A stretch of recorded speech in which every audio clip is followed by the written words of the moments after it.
Negotiations are still going on because we heard the team is not coming. No, look, I mean, negotiations are still going on in the sense that nobody said the negotiations are off. You know, I mean, and people do talk to each other. I mean, it's not like there's a kutti there. So look, there is what happens is we have red lines. In the negotiations, we have to be clear as to, red lines by definition are lines to be maintained and defended. Keeping that in mind, see what we get. And frankly, where we are concerned, the red lines are primarily the interests of our farmers and to some extent of our small producers.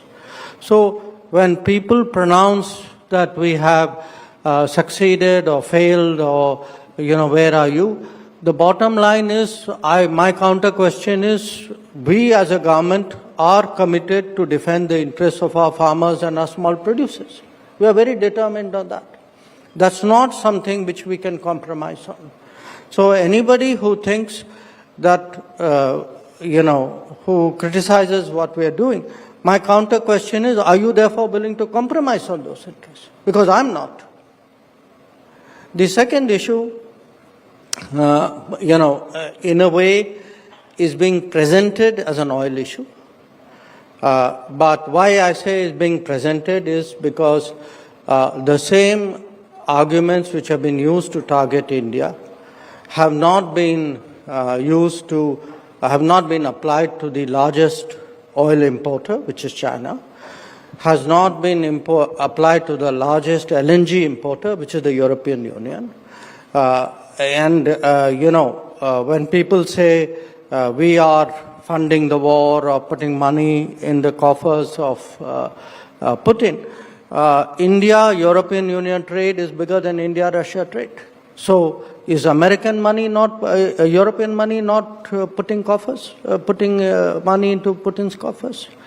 So, and if you look even at trade, look at countries You say they are getting more from Europe than from us? Is that the point? The overall India, Russia-EU trade is bigger than Russia-India trade.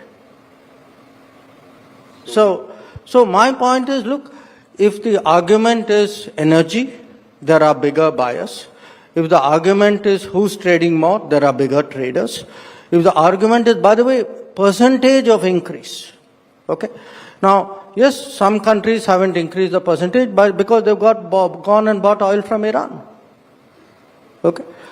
To which also the Americans have objections. So my point, look, there is a certain inconsistency here. And if you look even at exports, I mean, India's exports to Russia have grown, but not that much. I can think of some other countries whose exports have grown dramatically after 2022. And if our exports have suddenly surged, you know what that means. You won't name those countries? I think go look at the trade statistics, it's pretty obvious. So here's my point.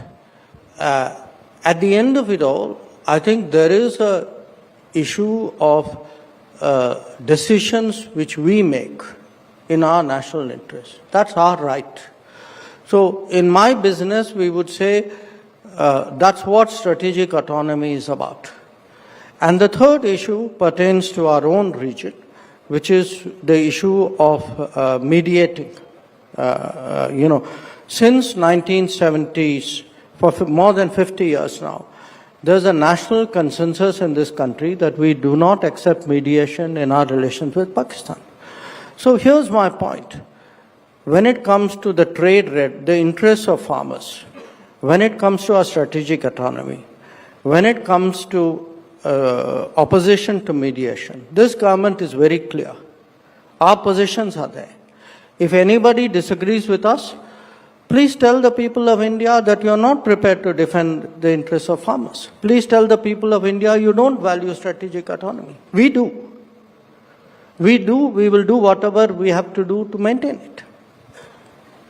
There are allegations which come from the other side of not just, purchase of oil, but profiting from oil. How do you respond to those accusations? Look, it's funny. You have people who work for a pro-business American administration accusing other people of doing business. Okay, that's really curious. But here's the point.